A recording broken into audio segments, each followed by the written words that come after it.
start now. Good afternoon, everyone. Thanks for coming.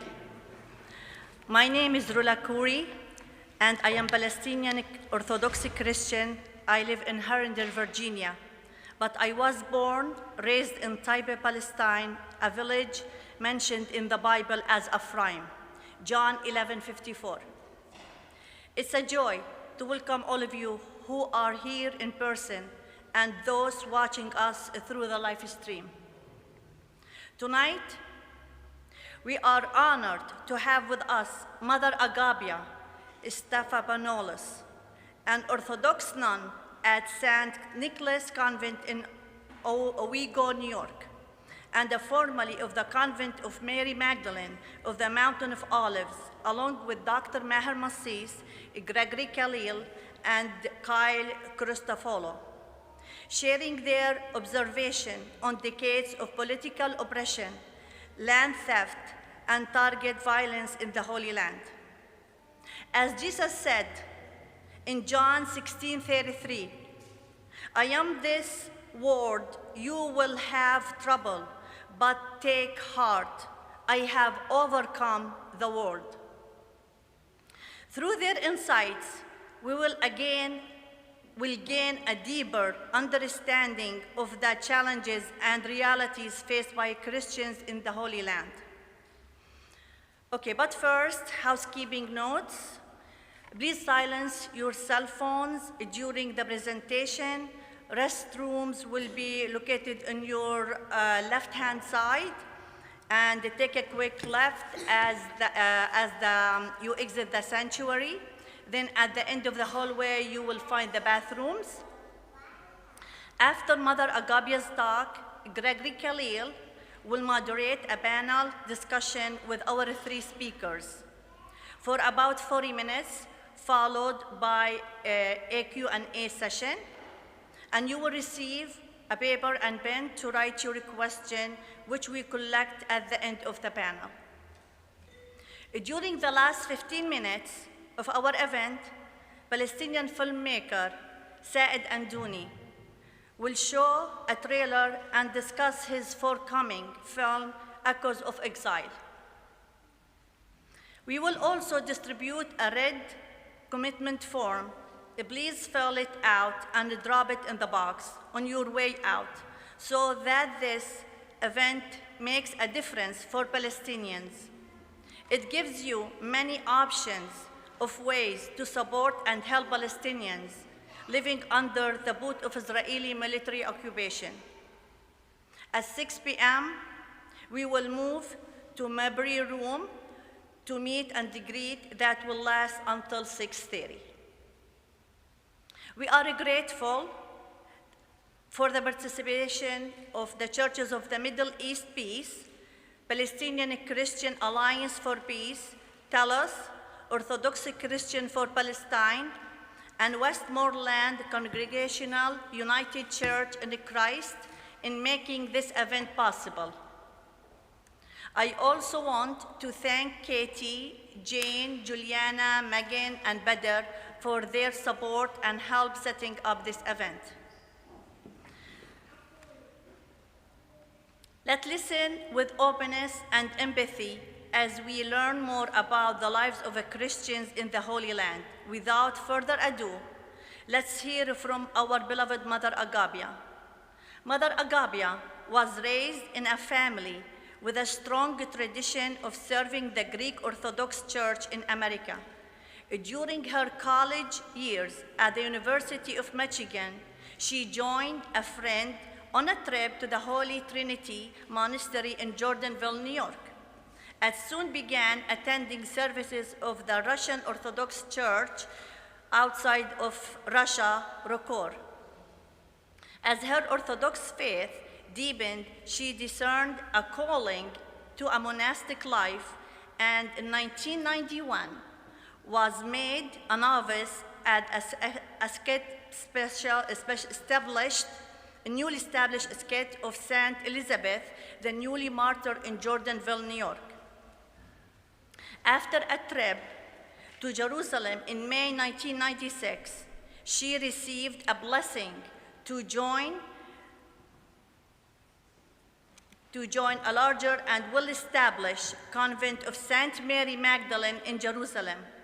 In September 1998, she was appointed administrator of the convent's Orthodox Girls' School of Bethany, located just over the Mountain of Olives in the Palestinian town of Al-Azariya, serving at the school until August 2005 actually, a time which coincided with a second intifada. She became intimately connected to the lives and the struggles of the local Palestinian, both Christian and Muslim.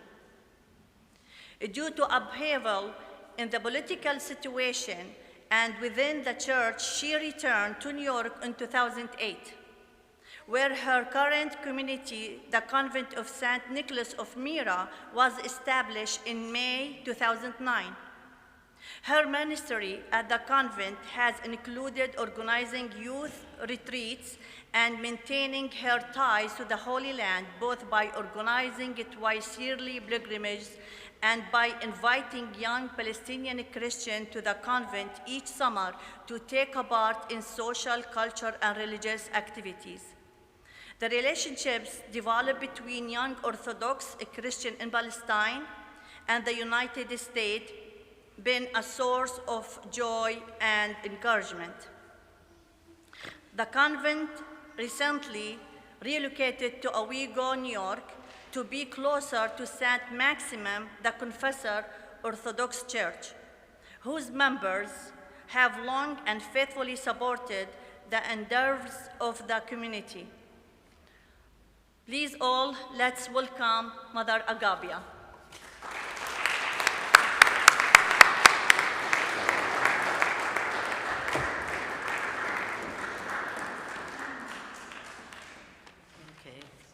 Good to see you all, and I want to thank Rula and all the organizations that helped to make this event happen. And just want to, yeah, okay. Put it down? Yes. Okay, all right. As we approach October 19th, I think in a physical sense of the martyrs of Gaza that were killed at St. Porphyrius Church, and the tens, if not hundreds of thousands that have been killed, injured, imprisoned, and suffered so severely these last couple of years. So we know now we have the ceasefire. It probably won't hold up, but at least now they have some relief from the relentless bombing and some hope of a chance to shelter in place and to eat a decent meal. So these were the martyrs that physically suffered and gave their witness. But more important now is that we have to cry out that the ceasefire agreement is not an end, but merely a beginning of the end. So we have the physical martyrs, and we have a martyr in Greek means martyria, to witness. So I want to take a few minutes to bear witness to the life that I led in Palestine, in the Holy Land, from 1996 to 2006, and speak a little bit about the occupation in the context of a Christian as a Holy Land over the last 35 years. It's kind of interesting that my life, not that I put myself in the same category, but paralleled the time that the current Prime Minister, Bibi Netanyahu, started his career. He first came into office in 1996, and Shireen Abu Akleh, two very disparate characters, and have had such an effect on the history of the Holy Land these days. So when I first came to Jerusalem, I came there simply as a pilgrim, and then as a nun. And quite honestly, I didn't know very much about Jerusalem. Came there because there was a wonderfully established convent, and the convent was in a unique location, located on the Mount of Olives, right across from the Dome of the Rock, sort of in the center of the world, the religious world. But my place there was simply as a monastic, which meant that 7 hours a day I was in church, and the rest of the time either in my cell, working on my own spiritual life, which is really, and most Orthodox nuns, it's not like the Catholic Church. You spend your time in prayer for the world, and in obediences at the convent. It could be something like sewing vestments or painting icons, anything like this. And I'm not very competent in much of anything. I'm kind of known as the connector, so I had never didn't really have those monastic skills. My jobs were sweeping the floor, chopping the onions and working in the kitchen and leading that prayer life. And the point I'm trying to make is that first year in Jerusalem, I didn't even know where anything was outside of the old city of Jerusalem. For example, one day the abbess said to me, I'd like you to go help this elderly nun. She wants to go to America and she's got to go over to the New Gate in the old city, about half a mile from where we lived. Can you take her over there and help her to go buy her ticket? And I just looked at the abbess and I said, I don't even know where that is. and eventually, though, and another time, there was a workers there, and she said, can you bring them over to the school in Bethany, which was only 2 miles away? And again, I said, I don't know the road there. But I soon came to figure it out because my life was going to change in a big way. So after having this wonderful year and a half of peaceful time of prayer, of working on my inner spiritual life, my life changed when things changed in the convent, and I was assigned to the school in Bethany. The biblical name is Bethany, but it's in the town of Al-Azariah, and there's Abu Dis and Isawiya. 3 towns, about 40,000 people, just over the Mount of Olives. And the Russian church at that time had the convent and had the school of Bethany. And it's there where I came really to know about the local Palestinian situation, because I was charged to run a school of 350 girls, day students, and we also had about 15 boarding students, girls from broken families, Orthodox Christians, and they could have been either from Bethlehem, Bet Jala, or sometimes a little bit from the north. And also we had Russian immigrant girls, because we were the Russian church, so we had some girls from broken families who lived within the state of Israel. So having to have this obedience is where I began to see what was really happening in Palestine and Israel. And my first experience was this was September of 1998. And, I'd been a political science major in college. So, I had some understanding of the Middle East, so I knew there was this vague thing called the Oslo Accords. I knew that Yitzhak Rabin had been assassinated the year before. But like I said, my life was really one of prayer then, so I wasn't paying too much attention to things. But when I came to the school, one of the first things I noticed was that the dynamic between Muslims and Christians. The very first time I walked out of the school gates and walked down the street in Al-Azariah, an older man came up to me, Palestinian, and he says, are you with Theodosi? And what he meant was that across the street from the school there was a Greek convent, a Greek Orthodox convent as opposed to our Russian one, and the priest there was someone named Father Theodosius. And he was well known to the Palestinian community because when King Hussein, the father of the current head of Jordan, Abdallah, his grandfather, there was an assassination attempt made on him.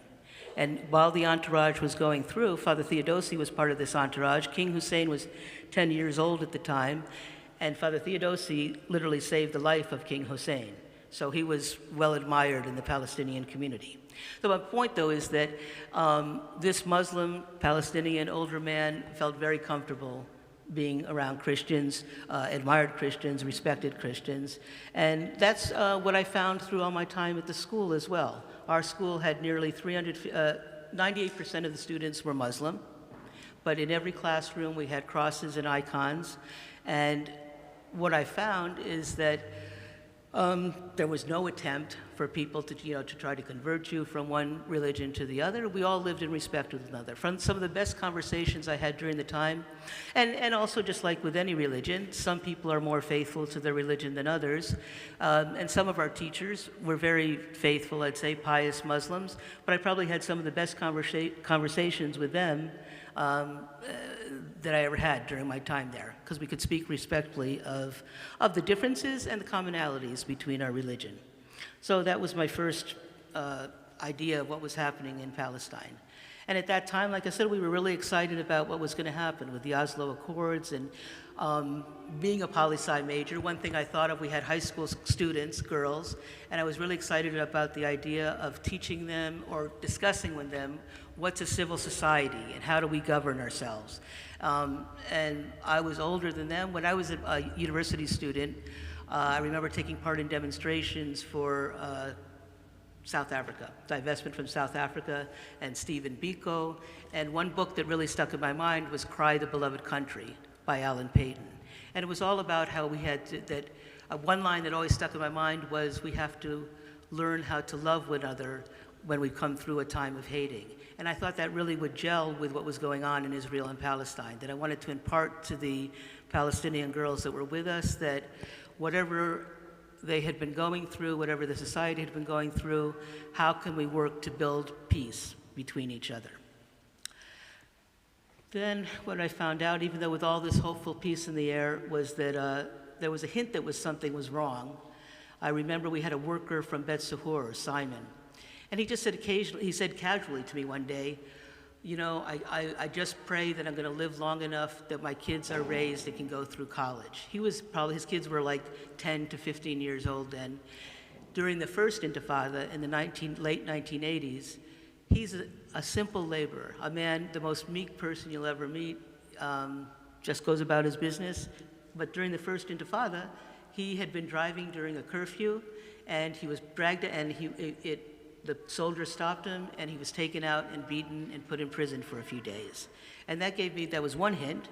And then, as part of my duties at the school, I would have to go to the local Palestinian education office to pick up books for the school sometimes. And there was always a wonderful, sweet man there named Ahmed. And then one day I went, and Ahmed wasn't there. And then someone just smiled, oh yeah, he talked back to the soldier, and he's in prison. So it started, it was starting to dawn on me that there's something wrong here. Why are these meek men being put in jail? And then we had the real things happening. Everything was shattered with the Oslo Accords. May 2000, this also taught me a little bit about what the Oslo Accords were really about. We lived in Al-Azadiya, which was considered Area B. So there never was a Palestine at that time. It was simply, there was no state, there was no boundaries. It was almost like the Palestinians had to beg or prove themselves to get their statehood.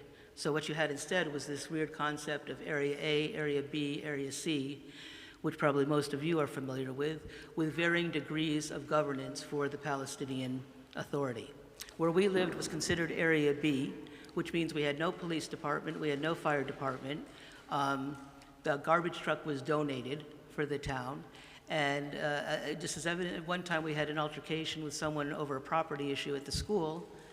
The guy that was fighting us had a gun. When I called the police department, they had nothing like that.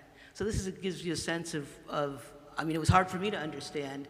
How could people complain the state of Palestine? How come they can't govern themselves? Well, it seems like they were never given a chance to do so in the first place. And in May 2000, supposedly Area B, where we were, was going to be upped to becoming Area A. Ehud Barak was the prime minister then, and they came up with some excuse and said, no, we can't make this switch from Area B to Area A. Then in September of 2000, Ariel Sharon went on the Temple Mount, and then that sort of lit the match for the second Intifada to start. But the real problem was that there had never been an attempt to create a real state of Palestine, and the frustration of the people grew. And then when you wanted me to speak about the things that I saw go on there, our life changed from one of being of routine and running the school, and a life where we felt like there was a sense of peace in the air, to now we couldn't take anything for granted. The accessibility to the convent 2 miles away became more difficult because one day I was driving, it was in August of 2000, I'm driving down between Jerusalem back to the school, and there's these big cement cubes in the middle of the road. That was the start of what became the wall. And then a few days later, I'm trying to go to Ramallah to visit our lawyer, Fuad Shahadi, which I had done numerous times to Ramallah, maybe a 25-minute trip from where I was. I'm driving, it's about 5:30 in the afternoon, and all of a sudden, the road, I can't drive anymore because the Israelis had jackhammered the road. And so this was how the occupation began. Our routine life just became really chaotic. They started putting curfews on us, tore up the roads, and the cement cubes eventually became a 23-foot wall.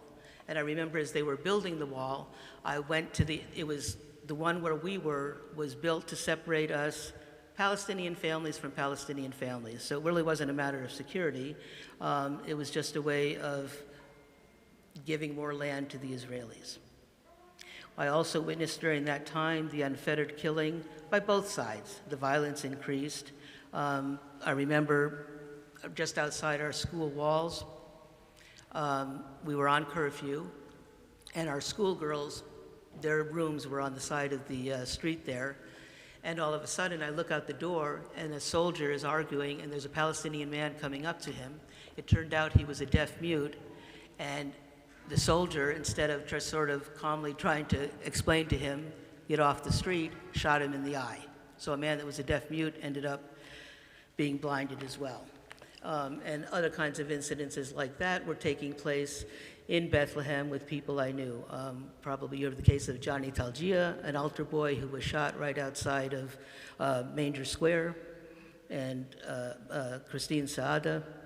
So all these kind of events were taking place, and really they were just a prelude to the ugly activities that we saw taking place in Gaza now.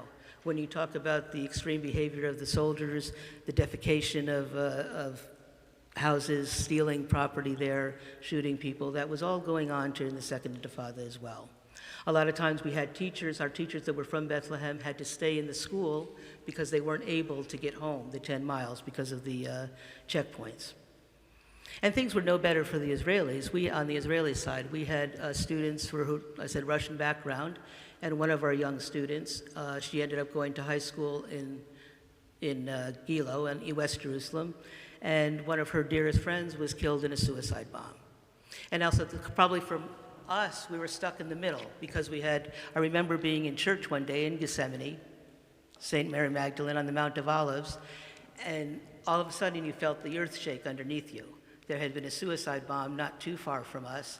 And I just had these conflicting emotions because standing next to me was a nun who was from the town of Bet Jala, a Palestinian, and standing behind me was a Russian couple, a woman whose husband was serving in the reserves in the Israeli army at that time. So we had, the conflicts of both sides being with us.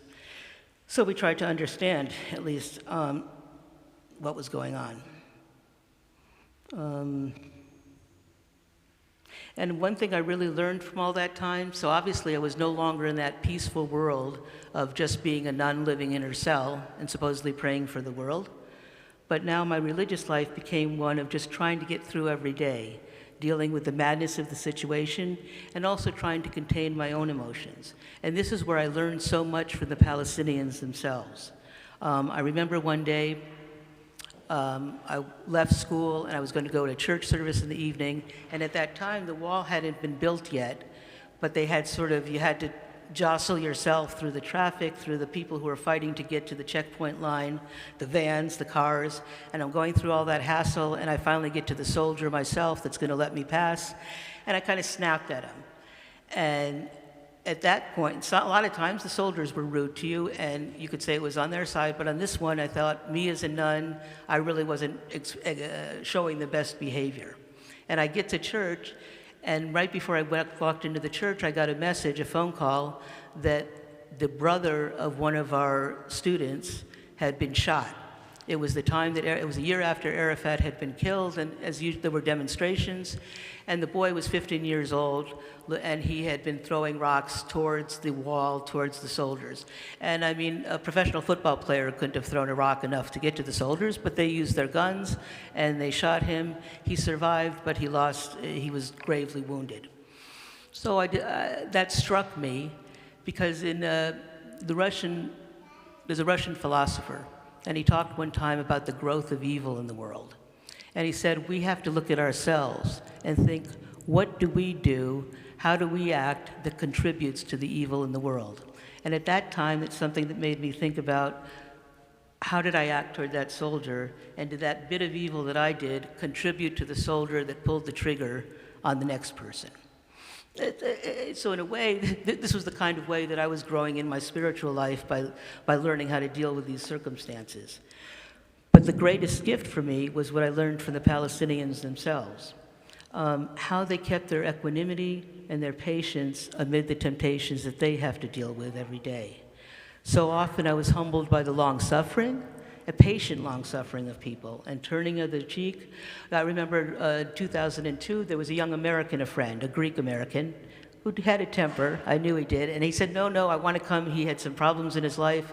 And at that time, pilgrims weren't coming. But he said, no, I want to come and I want to visit you.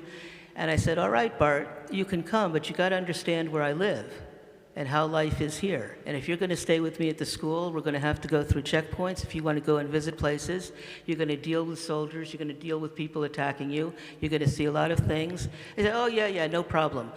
I never prayed so hard in my life because Bart did not get himself shot, but it either easily could have happened. But I put him in contrast to the Palestinians, to the Palestinian men who every day had to go through the humiliation of being pulled out of their car. I told you about Simon from Bethesda. I remember one time I was trying to drive through one of the checkpoints, and I had the car. I was able to do that. He was in his car, and like most Palestinian men at that time, he had been pulled out of the car and was standing on the side of the road. And I don't know, he could have been standing there for a half hour, it could have been 2 hours. That's the type of things that they have to go through in their life. And I just, again, people talk about the Palestinians and terrorist acts, so to speak. I would say if Americans had to go through the same thing that most Palestinians have had to go through, there'd be a lot more violence and a lot more bloodshed that would have happened in so-called terrorist acts in Palestine.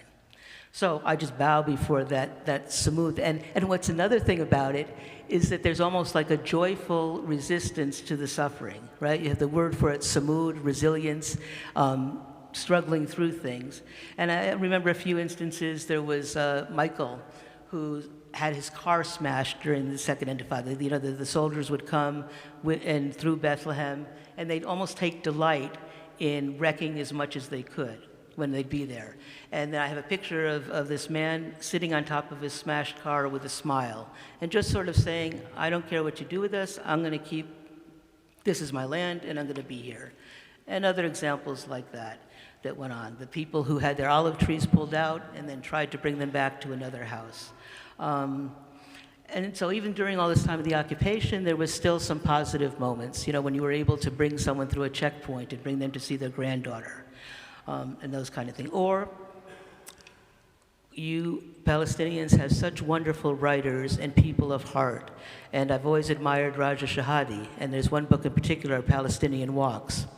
Some of the joyful times that would happen during the occupation, in spite of it all, is that our girls would, on a Sunday afternoon, be led on guided tour and go from ancient monasteries, Wadi Kelt, and from St. Heroton's, so where you have the cliffs of monasteries that existed in the 300s, and they would just walk through the fields until they got to Jericho. And it was sort of a time, spring would be breaking, the poppies were there, you saw the shepherds grazing with their sheep and their goats, and sort of this idyllic scene in the midst of all the struggles that were there. So then we came, in 2005, things started to ebb in terms of the West Bank, and there wasn't as much violence. The Second Intifada came to an end. And during that time, because I'd gotten to know the Palestinian community, not only during their times of difficulty, I had occasion to go to America to come to speak to congresspeople in Washington in April of 2005. And when I went there, when I came back home, I sort of had to pay a price for that witness, because I got back to the convent, and the abbess called me in, and she said, Mordecai Levy was here from the Jerusalem mayor's office, and he was asking what was Mother Agapia doing in Washington, you know, and then the abbess said to them, oh, don't worry about it, she's not going to be at the school anymore. And that led to my departure from the convent, because it was clear they didn't want anybody that would speak up about the situation on the ground there to be connected to the church community. And that happened to people in other denominations as well. So unfortunately, what we find is that too often, so many of the churches tended to take a safe position. You had individuals that would speak out, but not the churches as an institution itself. So that paid a cost. And then my life became one of just being able to take pilgrimages for the next 15 years, really, where I would bring young people to Palestine and introduce them to the Christian communities there, and then bring them also to the holy sites. And I guess so there was a bigger piece, but I guess the way I want to term it, what do we call the occupation? It's really a silent killer. So from that time, from 2005 to 2023, you could say that there was relative peace on the West Bank. I can only speak to the West Bank. I can't speak to all the wars and difficulties that the people of Gaza went through. But even though there seemed to be peace, of course there wasn't. We had that silent killer of the occupation. So it seemed like every time the Israelis you thought there was peace, I guess what I would say is imagine this if every settlement house was a tank. So they weren't shooting guns during this time, but basically they were taking over the land of the Palestinians, and saying, this is our land and not yours. Acts of violence going on all the time, okay? And then of course we come to October 7th, and the horrors of those days where it bubbled over, and there was violence that went against civilians, and then met by a retaliation that has gone beyond the pale. But I was in the West Bank just 2 weeks ago, and I guess basically all I could say is that things are only far, far worse than they were in the early 2000s. The checkpoints have increased. The surveillance of Palestinians, it's almost like it's become more sophisticated. Facial recognition, magnetic stripes, a way of controlling the population there. And I'll just sort of end, I don't know if this is really appropriate for a nun, but I sometimes think there was that movie, The Network, right? Is a nun allowed to get mad as hell? Because, and I think of it in a biblical sense, we could say a righteous anger. Christ went into the temple to chase out the money changers. And I think what we have to do now as Christians is say, what have they done to our land? And I think this is where our righteous anger has to come out. You know, when I was there now, even in Nazareth, the shops all along the Church of the Annunciation are closed tight. There's no business. No pilgrims come to the Holy Land anymore. The Christians are disappearing. As much as that obnoxious comment from Prime Minister Netanyahu a couple of weeks ago, if there's any increase in the Christian population in Israel, you realize separating those people who live under occupation in difficult circumstances, that's the reason for a decrease in population of Palestinian Christians.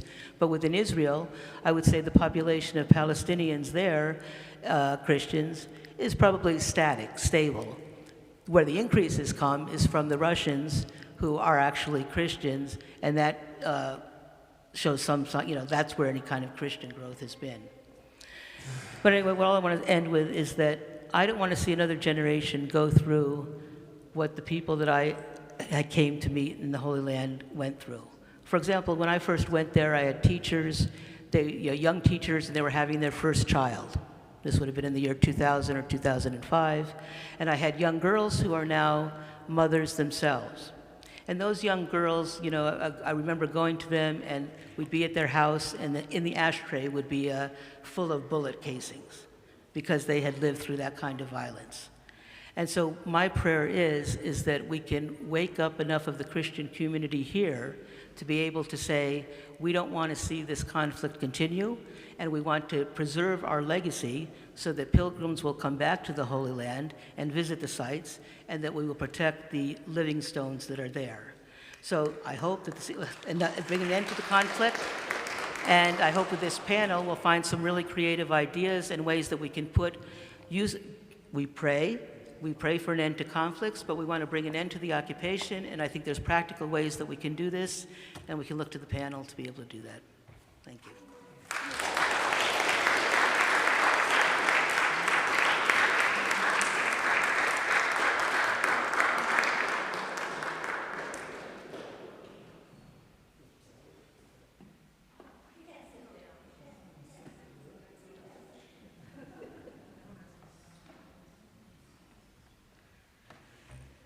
Good afternoon.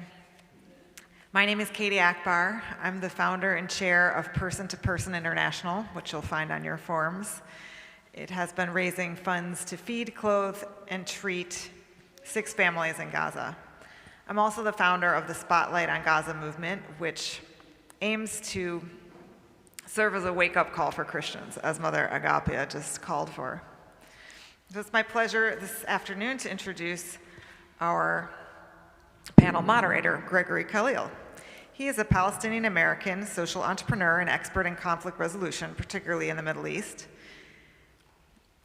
He has worked as an advisor to Palestinian leaders on peace negotiations with Israel from 2004 to 2008, when Israel pulled its settlements out of Gaza and implemented the siege for the first time. And he has worked on conflict resolution initiatives. He co-founded and serves as president of the Telos Group, a nonprofit organization that helps American leaders navigate complex conflicts. As an adjunct professor at Columbia University's Graduate School of Journalism, he teaches courses on conflict reporting, emphasizing empathy and nuanced discussion, which makes him perfect to moderate our panel. Greg was born to a Palestinian family from Beit Sahur, which is a predominantly Palestinian Christian town near Bethlehem. He is a graduate of the University of California, LA, UCLA, and Yale Law School. Please join me in welcoming Greg Khalil.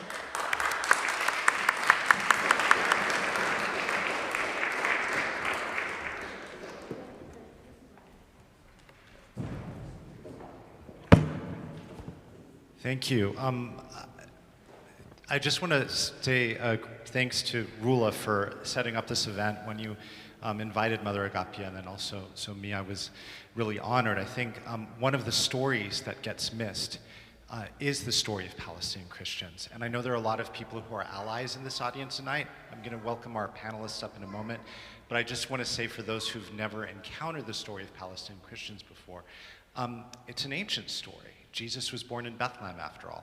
My father was born in 1927 on Orthodox Christmas Eve, 500 feet from where Jesus was born, in a one-room stone house built in the style of homes that Christians had lived in since Jesus' time, Muslims and as Jews as well. And so his grandmother, his mother, my grandmother, Fahima, named him Isa, which means Jesus in Arabic. So people would tease me, oh, son of Jesus. But when you tell people you're Christian here, they often question, like, well, when did you convert? 2,000 years ago? When did you convert? And so there's this lack of awareness here. And the irony, as we've witnessed 2 years of genocide, is that so many of the voices who defended these atrocities and sometimes cheered them on often did it in the name of Jesus. So I want to put to all of us here today that there is an important challenge and responsibility of those of us who are Christian or come from Christian backgrounds in the room. And it's an opportunity to say, does the faith matter? Do these teachings matter? And if we believe in the dignity of every human life, what is our responsibility in this moment, especially when this is being done in our name? I would like to welcome Mother Agapia back up, along with Dr. Maher Massis, who's originally from the village of Taibe, where Rula's from as well. And he has been a dedicated advocate for human rights, particularly Palestinian rights, for over 4 decades. He's currently serves on the board of Palestinian Christian Alliance for Peace, the main convener of this event, where he previously held the position of co-chair. He's also the president of New Dominion PAC, a well-established political action committee that has served as the political voice of the Arab American community in Virginia for 30 years. In addition to his activism, he's the author of numerous articles and studies and the editor of Poems for Palestine, an anthology of poetry celebrating Palestinian identity and resilience, published in 2015. He's got several copies if anyone wants one. I'm also pleased to welcome a colleague from Churches for Middle East Peace, a co-sponsor along with Telos. Kyle Cristofalo is the head of the DC office. As CMEP's Senior Director of Advocacy and Government Relations, Kyle leads advocacy efforts with Congress and the administration in advance of the organization's policy priorities. He also liaises with CMEP's domestic coalition partners. Kyle has over a decade of experience in advocacy and government relations work related to the Middle East, having previously served with the Friends Committee on National Legislation, which many of you are familiar with, and the Presbyterian Church USA's Office of Public Witness. I'd like to welcome them all up.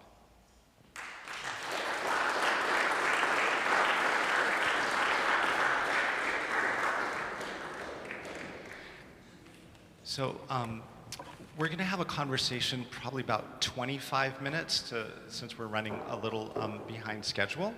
And then we'll open it up to some Q&A. I'll leave it to you, Rula, to sort of figure out how to handle the questions. Thank you all for joining us.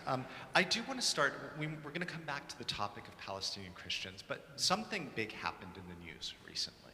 And we hear about the ceasefire.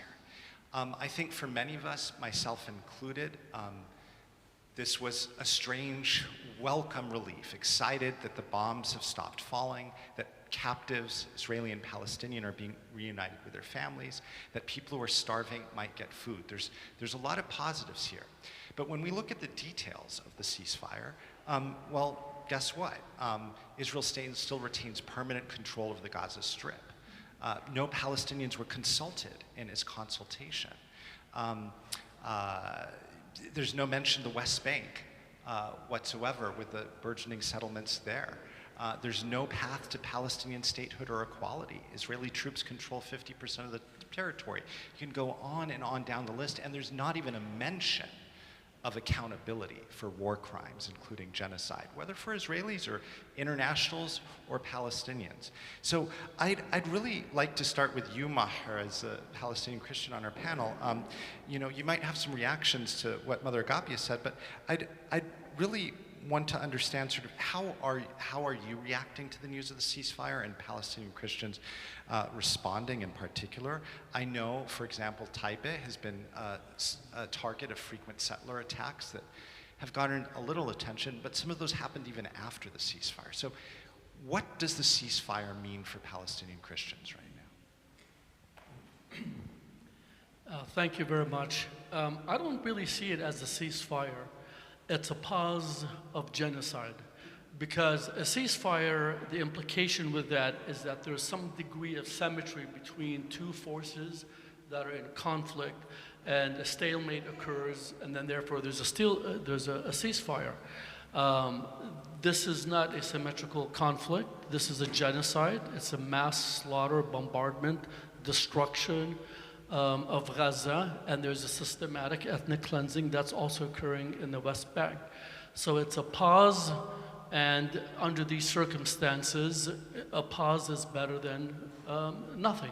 You know, at least we hope that people will start living on a day-to-day basis and ultimately return to their homes and rebuild their lives. But we have seen since, you know, even before 1948, that, you know, whether it's ceasefires or pauses, the fundamental issues have not been resolved. And the issues of freedom, liberation, and equality are the essence of what's really driving this conflict. And you know, at some point, the Palestinian people need to have their freedom.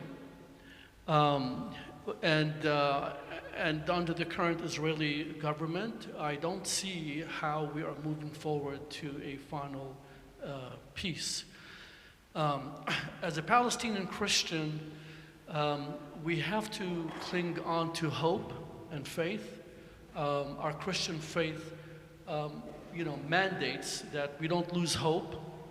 And so even if we see on the ground reasons to be pessimistic, nevertheless, we should still believe that someday peace and justice will prevail for the Palestinian people, and that someday both the Palestinians and the Israelis can live together in genuine peace. You remind me of a famous quote from another Palestinian Christian, the theologian Mitri Raheb, who reminds us that hope is what you do. It's a verb, it's not an adjective or an emotion. And I keep coming back to that during these times, that when it's hard to feel hopeful.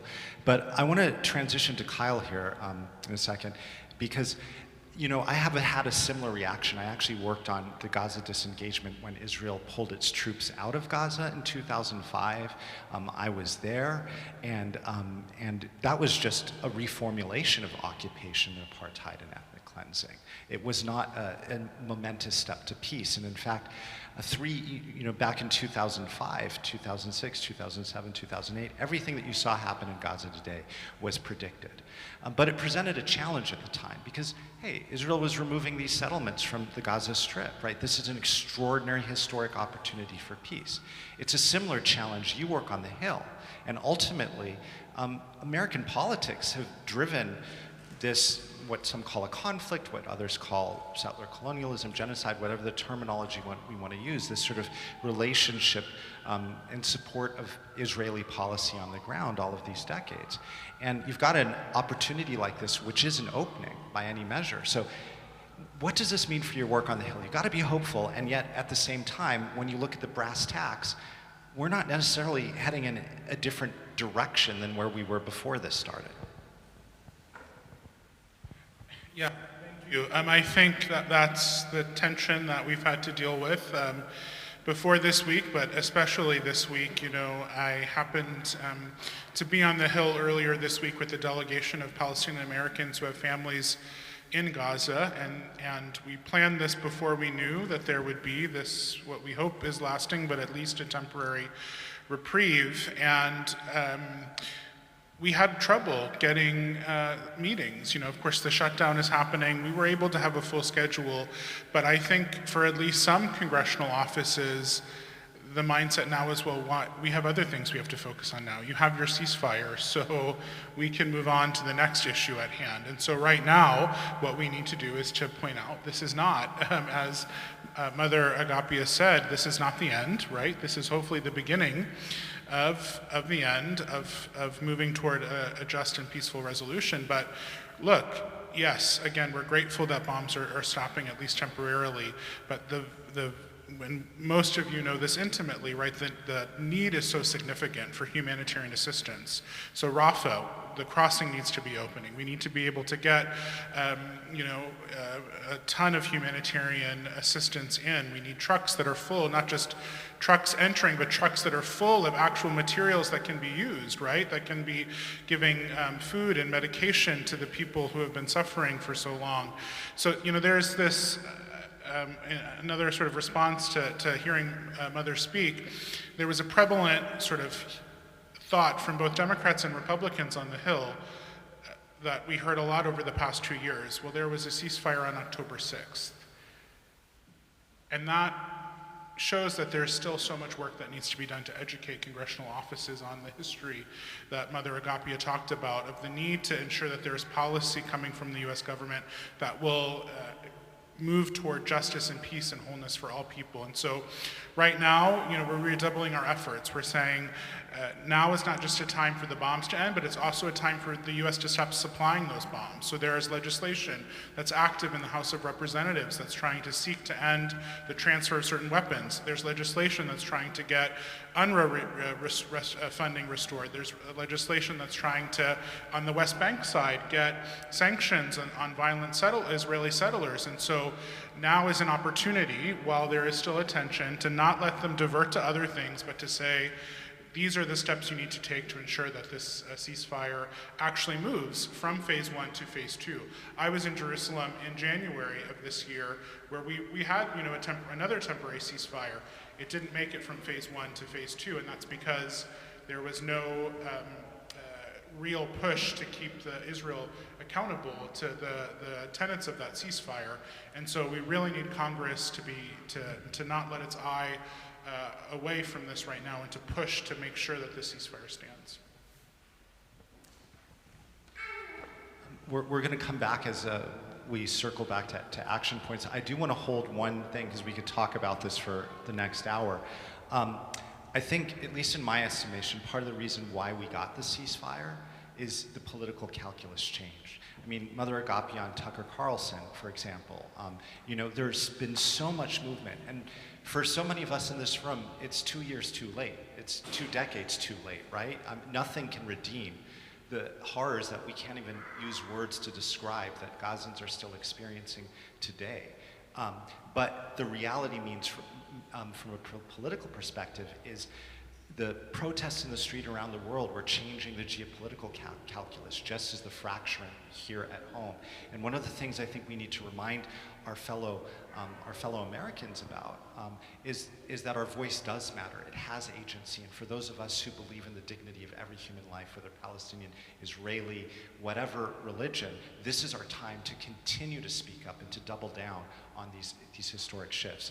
I do want to come back, though, to the subject of the conversation before we revert back to politics and Palestinian Christians. And one thing that I thought that was really beautiful from your witness just now, Mother Agapia, was your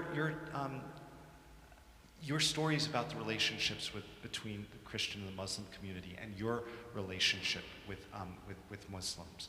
And so this is something that actually is quite contentious here in the West. I think often we are pitted against each other.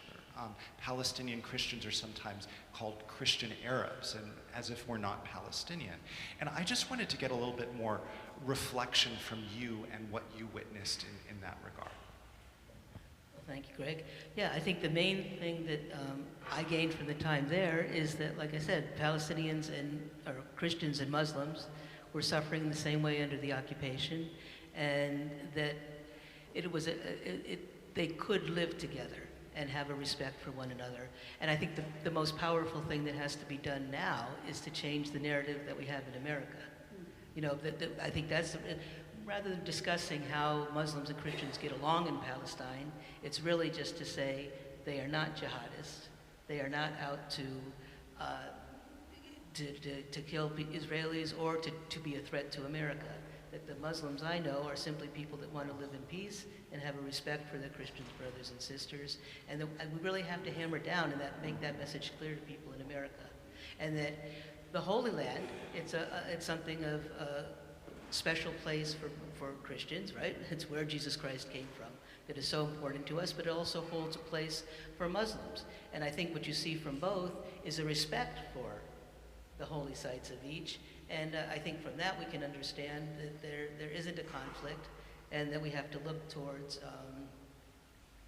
letting Americans understand that that's the case and treasure it. Yeah, I think some of these really destructive stories, they enable the horrors that we witness, right?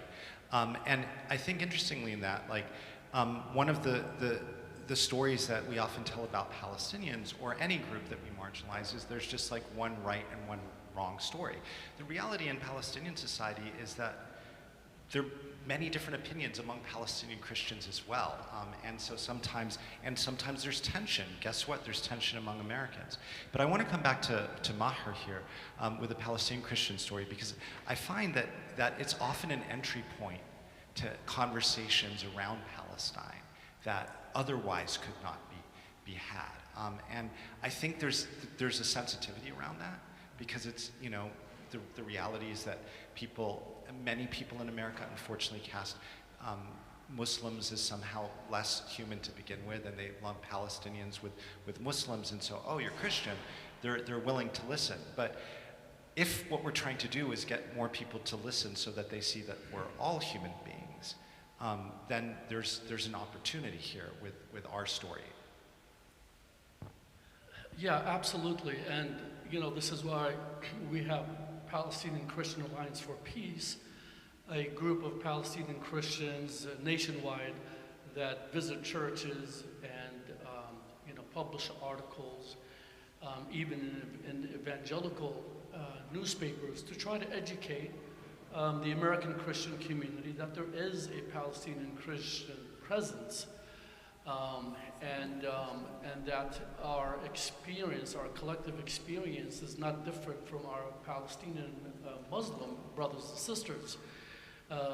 The problem that we're facing, such as, you know, what Mother have emphasized, is the challenge that there is a narrative here in the United States that had developed over the decades that this situation, this conflict, is between the Christians and Jews on one side, a Judeo-Christian traditions, the Western values that are under threat from these Muslim terrorists. And you're right, they don't even mention that these are Palestinians. They call them Arab Muslims. And that brings a negative connotation with them. And so they say, you know, in the evangelical churches, look, we are saving the Christian faith. We are at the front lines of this battle between good and evil. Therefore, you have an obligation to support us because we are on the front line. So they have, imposed this sense of threat, this sense of dichotomy between good and evil. And then on top of that, they have infected our Christian faith with this phenomenon called Christian Zionism. And so for me as a Palestinian, I feel as a person who is being assaulted from all different sides. Palestine is being occupied. As a Christian, my faith is being assaulted by this Christian Zionist phenomenon. And then as an American, I also feel assaulted because we have a very powerful pro-Israeli lobby in this country that pretty much controls U.S. foreign policy in the Middle East. And collectively, they perpetuate this, notion that, the Israelis are supporting the Christian civilization against the Muslims. It's beginning to change. Thanks to the mother's interview with Tucker Carlson, and I think Christians all across the country are beginning to open their eyes, and we cannot just, stand on the sidelines. We have to really participate in the process of developing a real Christian narrative on Palestine. We have to confront the Christian Zionist narrative by having a Christian narrative, a true Christian narrative on Palestine. Maher, I'm glad you raised the specter of Christian Zionism, and I'd also add Christian indifference to that. I think there are a lot of Christians who just are on the sidelines.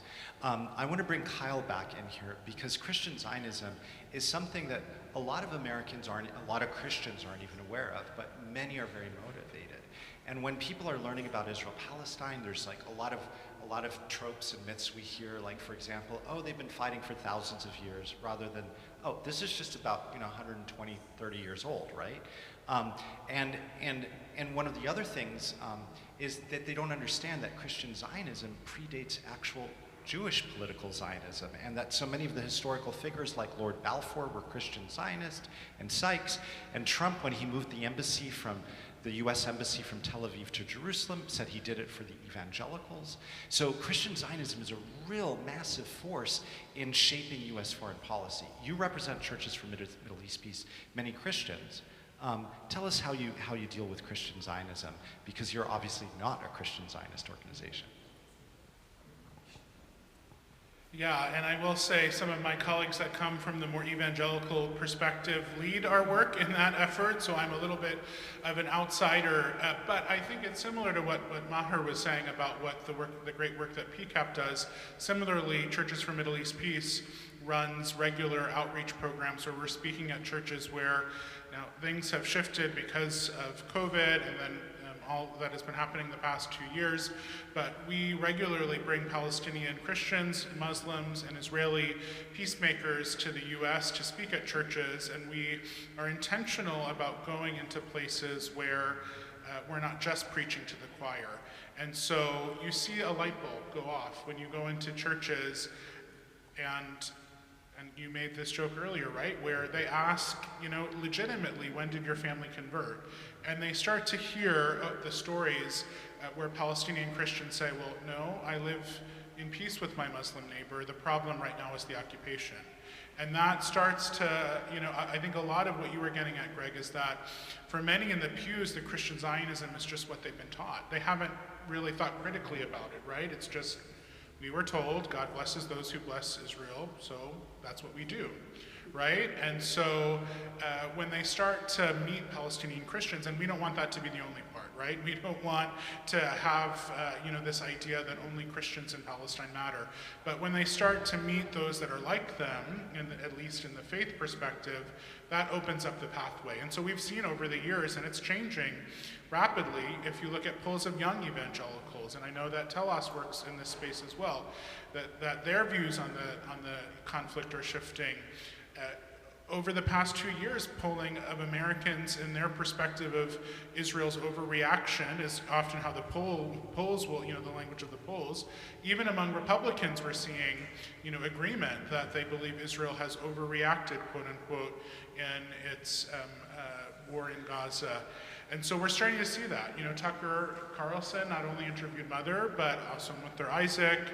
Marjorie Taylor Greene has become one of the congressional champions, I guess you can speak, so to speak, in calling it a genocide and calling attention to what's happening to the Christians.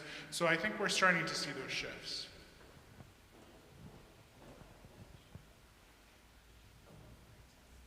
So we're going to just open it up to some questions right now, and we have about 10 more minutes before turning it over. So for Mother Agapia, on the Tucker Carlson show, I heard you say that Christian Zionism is not an Orthodox Christian belief.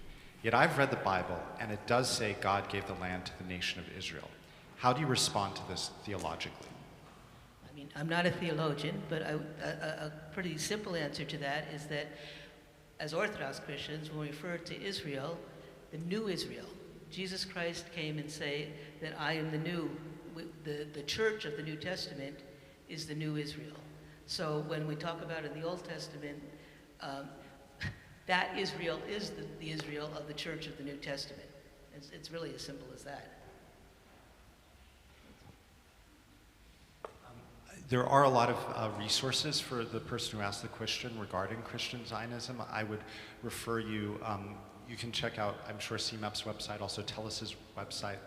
We have some FAQ about this, as well as some books from Palestinian Christian theologians like Munther Isaac, Ishaq, Christ Under the Rubble, Mitri Raheb.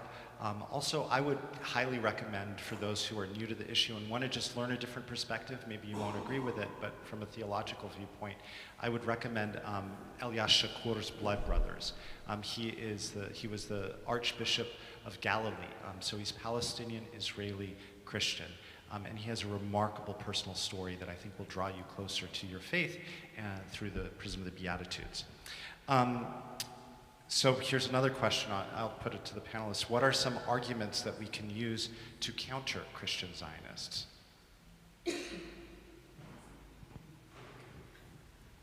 Well, as a Christian, one important saying that Jesus always said, blessed are those who are the peacemakers, right? And, we want to live according to his teachings. And peacemaking means that everybody should have the right to live in freedom, in peace, and not have one group of people subjugate another group of people. And, Christian Zionism is about supporting a fascist regime. Christian Zionism is about, allowing this regime to continue the massacre of Palestinians and not focusing on what we as Christians need to do, and that is peacemaking.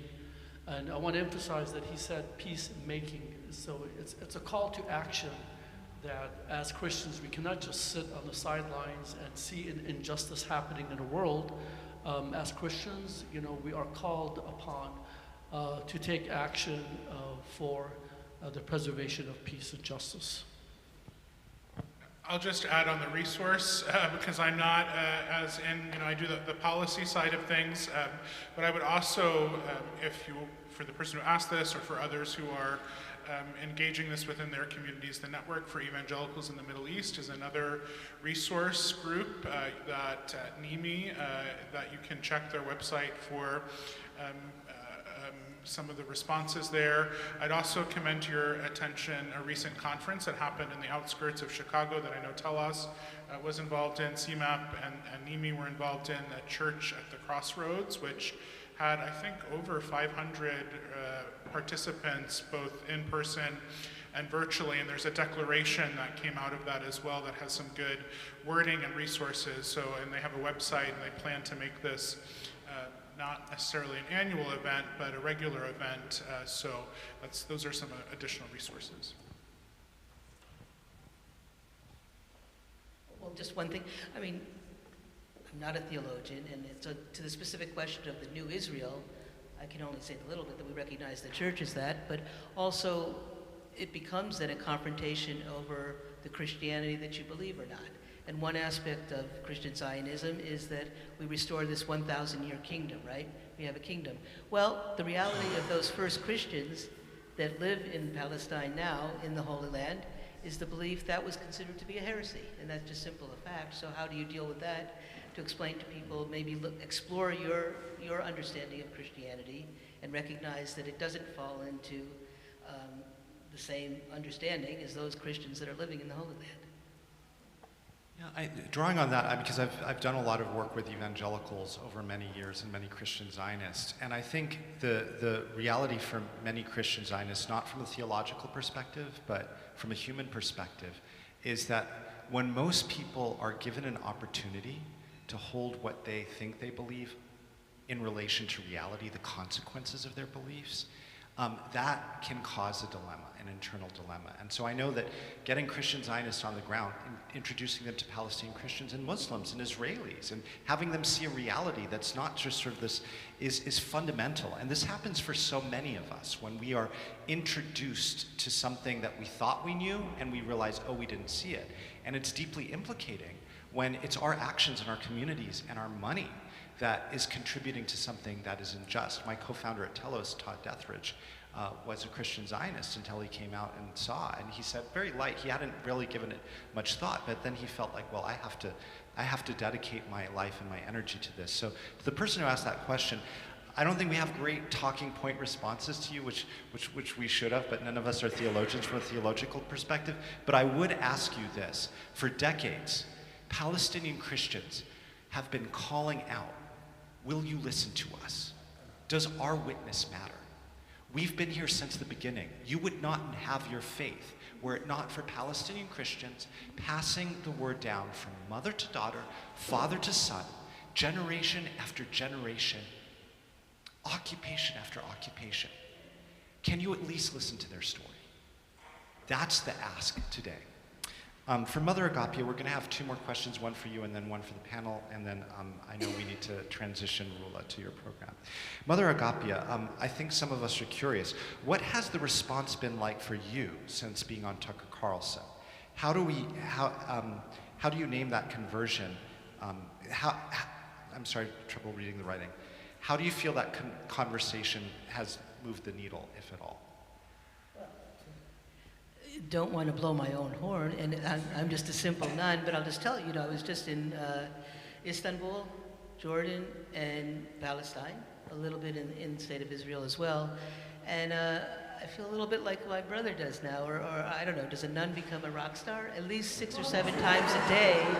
Well, and also it's happening here. People recognize me, and there has 5 or 6 times a day, selfies, and which was really fascinating. What is so grateful for is that, yeah, there's been an overwhelming recognition. So at least at that level, just what I'm seeing personally, and also here in America. Last night I'm coming off the metro, and one guy, you're her, and I'm walking to go get a pizza, and this other guy pulls me in and says, so it doesn't matter that it's me. The point is that people heard what I had to say, and what's gratifying for me in that is that, on the one hand, because 2 things I really wanted to accomplish through that interview was, one, to humanize the Palestinians, to make people recognize, and that's what I've heard overwhelmingly, is that people have been so grateful that, like we've discussed, I guess I could say what you're not able to say, where people don't hear, is that there are Palestinians, and that they are human, and they're Christian, and they're Muslim, and they have families, and they want to live in peace. I mean, it seems such an obvious message, but it hasn't been able to get through. So I'm grateful for the people that I've been able to have that sense of that their voice is being heard. And the second thing, and thing we still have to move on, is that there were some inroads made within the Orthodox Church that I'm from, but for sort of to start to push the needle. I think someone asked earlier, you know, when I would go back before, what was the reaction? People would smile and say, oh my goodness, that's terrible what's happening in the Holy Land, but nothing has ever been done.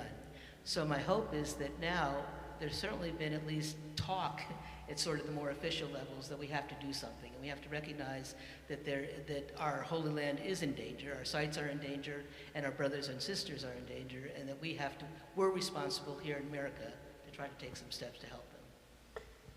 Yeah, I think, you know, there's one question we didn't get to, but your point about humanization and dehumanization of Palestinians is critical, and that question was, why is there less outrage about tens of thousands of Palestinian children killed? I believe personally, and you may have other views here, but part of it is because many people don't see Palestinians as human beings. And so that's the sad reality. And so, you know, this has been part of the struggle all of these years to get our voices heard and for people to actually take us as fellow equal human beings, all created equal in the image of God.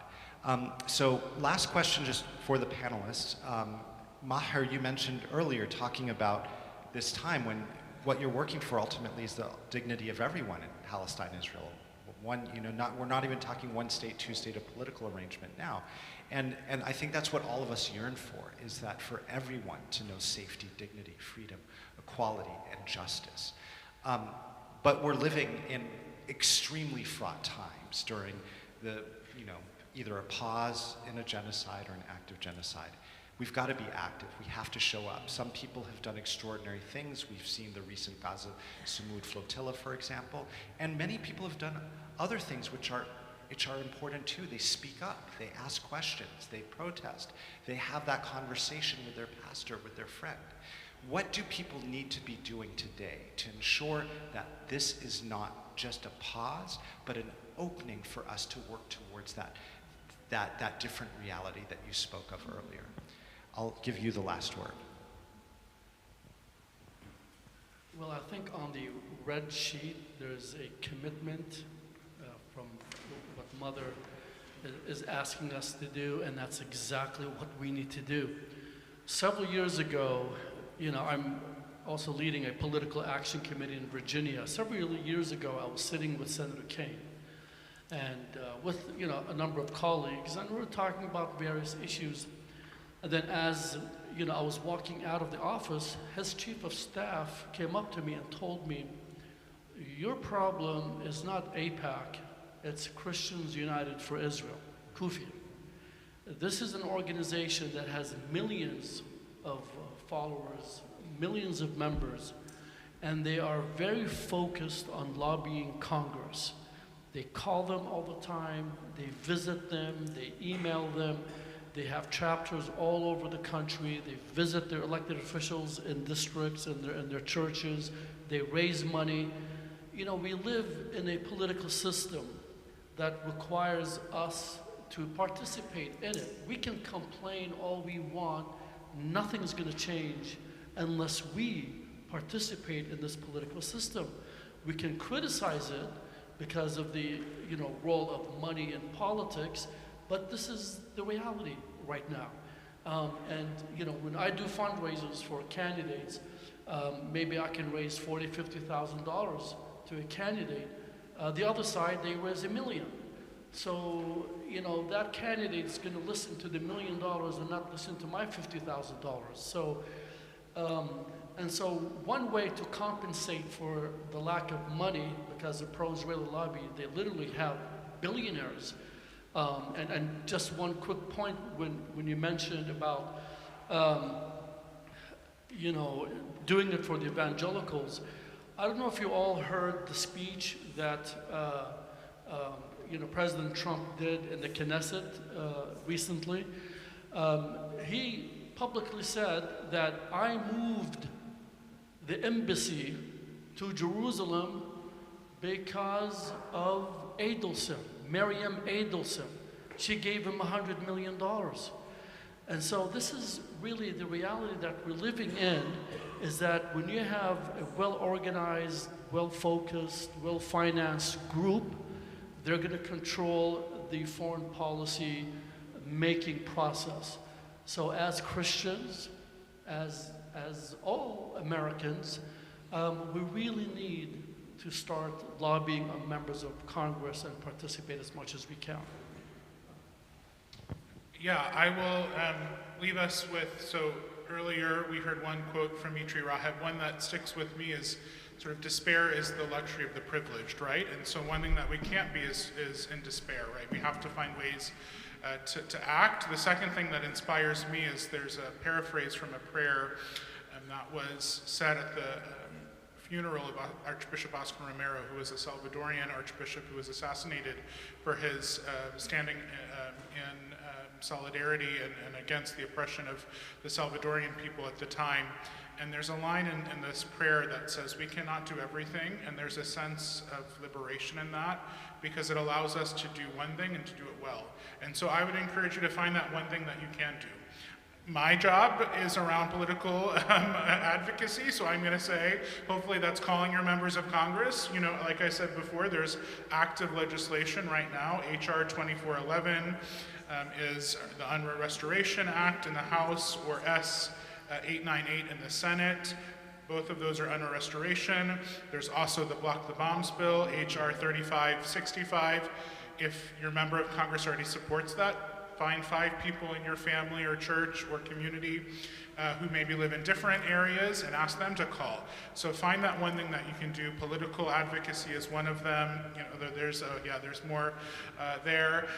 Attending, protests if that's your thing. Having conversations, writing letters to the editor. Find that one thing that is energizing to you and continue to do that. Sort of analogous to all that is you can't get active and invested in something unless you know about it.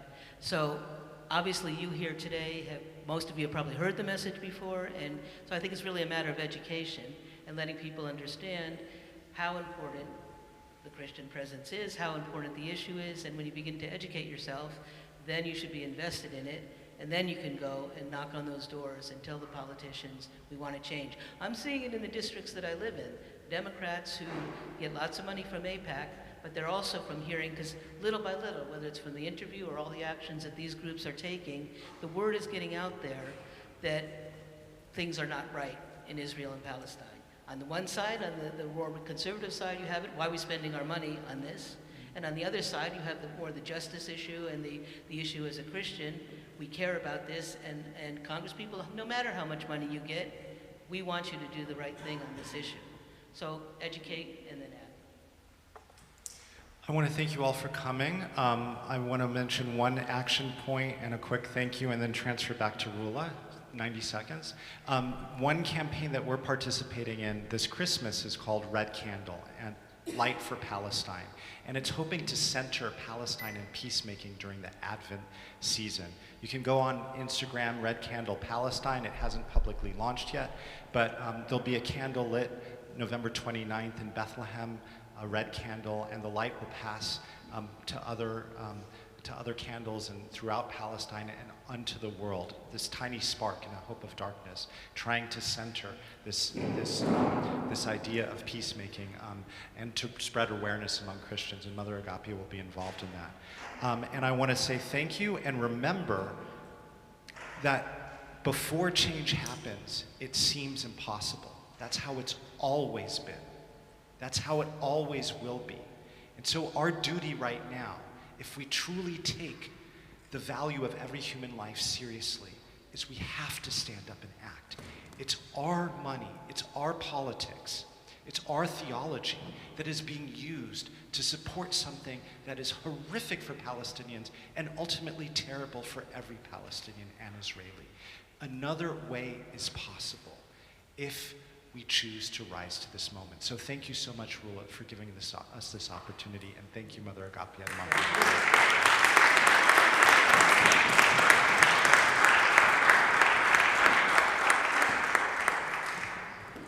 Okay, while Saed setting up the screen, I want you guys to remind you to check the tables outside. There is a study guide for the Christian the churches in the Holy Land. Please, put a donation. We don't sell the book, just put a donation and take one book. Or you can, let me show you the flyer.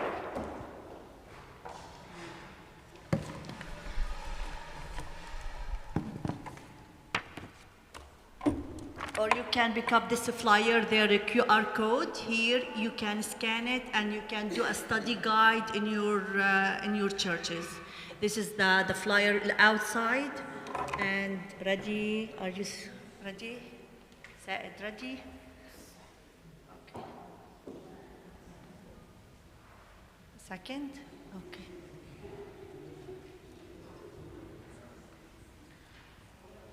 Hi, good evening. Thank you, everybody. Thank you, Rula, for inviting me. Thank you for the very powerful panel, very truthful. Actually, the story of my father smuggling my family back from Jordan to Bethlehem after the 1967 war gave me meaning of belonging. He didn't want to live in exile. He didn't want to be a refugee. He wanted to live in Beit Sahur, next to Bethlehem. As a Palestinian Christian filmmaker, my films always related to land, identity, resilience, and hope. But this project, this film project, is different from what I have done before. This is much more personal. The story begins when my boss in the university where I teach in Bethlehem, Dr. Mitr Rahib, where everybody was talking about, told me that this moment is crucial for Palestinian Christians. We should document Palestinian Christians now before they disappear, because the expectations that with time Palestinian Christians is moving out from Palestine. So I took this journey and start documenting the story of Palestinian Christians to find myself in the middle of a personal dilemma.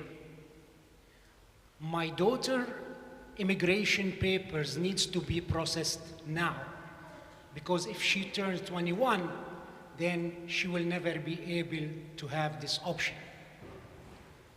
So this journey for me started to split between home and exile. The future for my daughter or my belonging. And I tried to make a film out of this conflict. And the filmmaking itself is very important to the film, because with every camera angle, with every shot, with every edit, I always ask myself a question: if I left, will I be ever back? I will show you 4.5-minute trailer for the film. The film is still under production. We have everything written, we have everything prepared.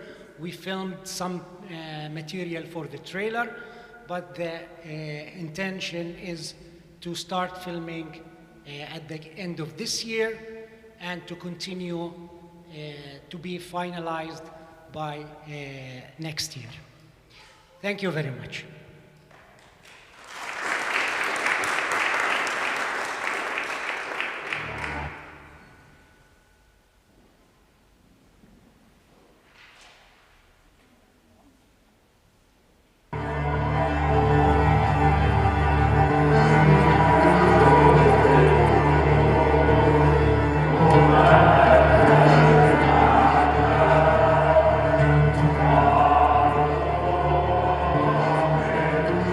ممكن هذا يكون آخر فرصة نكتب شيء عن المسيحية الفلسطينية. طلبت إسرائيل المواطنين بإخلاء المناطق الشمالية خلال 24 ساعة. يأتي ذلك في ظل مخاوف من تنفيذ إسرائيل هجوما يسوي هذه المناطق بالأرض.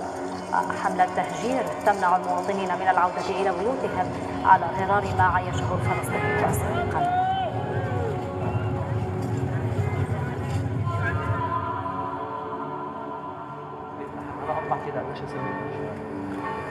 هذه بيت حنا منصور، تعد من أهم بيوت بيت لحم. هذه لمنصور أبو خليل. عائلة الحمية حساسة ومهمة جدا، لم يتبقى منها إلا عائلة واحدة أبو خليل ونفر واحد ذكر من عائلة منصور. هذا حنا منصور اللي هو كان أول رئيس بلدية لبيت لحم. محظوظين إنه لسه في إلنا قدرة إن نجيب مفتاح. العفش راح، الأرشيفات راحت، العائلة راحت.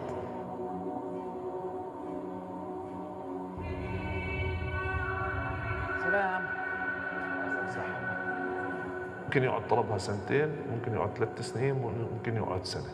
هذا تحدي ثاني ممكن ما يؤدي للم شمل العائلة. يعني معقدة الأمور. عن جد معقدة.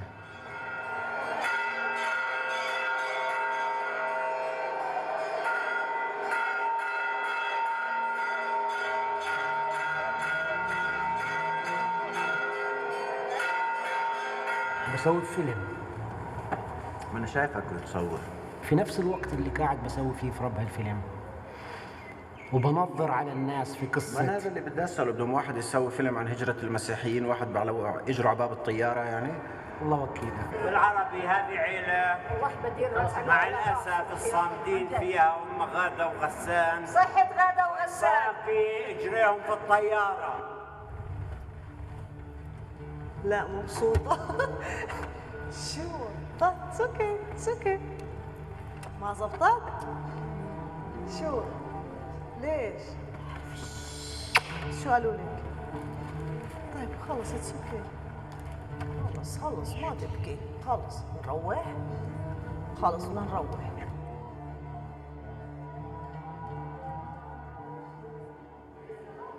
ب 14 ايار تم احتلال البصره، بقي في الكنيسه الارثوذكسيه مجموعه جمعوهم جيش الهجناء، اخذوا مجموعه من الناس اللي في الكنيسه وقاموا بقتلهم.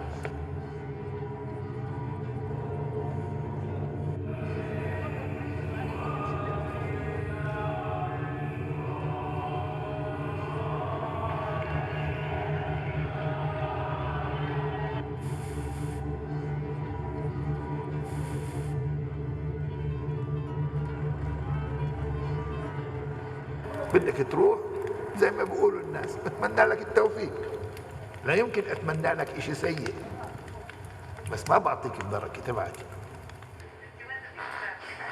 بعد حفلة سلمى عم بفكرها مرة رمضان مع سيزار. طب شو استني شوي بس فهميني شو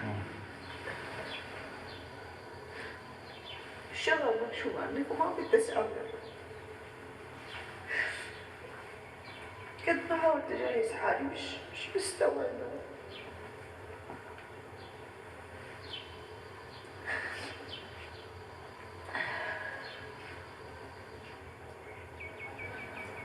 يعني أنا عارف.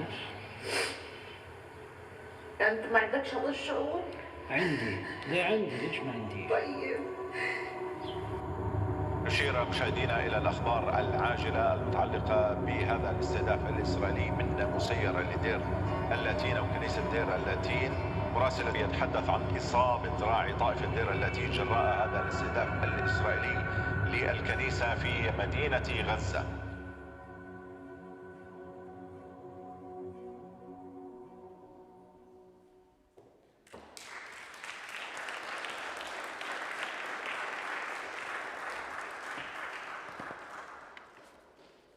Amazing. Thank you, Saad. It's a beautiful trailer. Okay.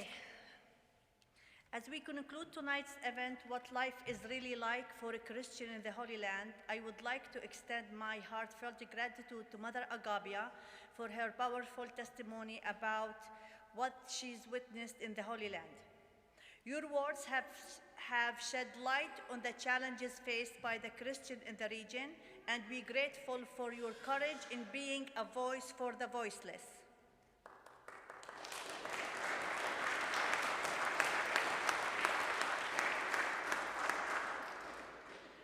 To our esteemed speakers, Maher, Gregory, and Khalil, thank you for sharing your knowledge and wisdom with us tonight.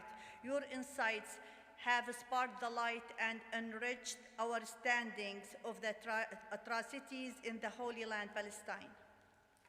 To all our participants, both in person and watching us through the live stream, thank you for your presence and your engagement. Your interest in the plight of the Christians in the Holy Land is a testament to the power of community and solidarity. Before we depart, I would like to remind you support the Convent of St. Nicholas by scanning the QR code for donations. Please visit the table, and here is the QR code. Please, it's on outside. Make sure to scan and donate for the monastery, the convent, I mean. I would also like to bring your attention to the Prosthetics for Palestine project, a worthy cause that deserves our support, the flyer outside too. Additionally, don't miss the opportunity to stand in solidarity with the Holy Stand through of a study guide. You can obtain a book with a donation or scan the barcode on the flyer to scan online. Finally, please join us in the Mulberry Room for the meet and greet with Mother Agapia and the speakers, where you can ask questions and learn more about them. And may the voices we have heard tonight inspire us all to become advocates for justice, peace, and liberation in the Holy Land, Palestine. Free, free Palestine. Free, free Palestine.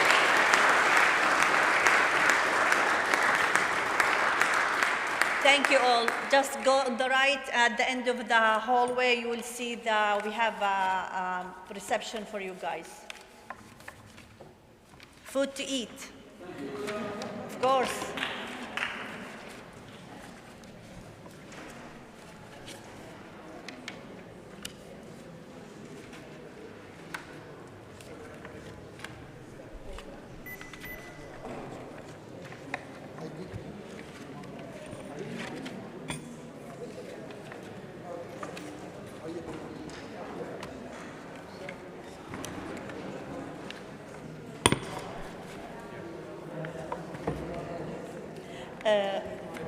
هلا عشان الاكل جوا خلص هلا يا the red form, please make sure to drop your red form. Okay, please drop your red form. Did you get the box? Did you get the box? Outside? Okay. You're leaving? No, the housekeeper's here. Yeah. So we're ready. Just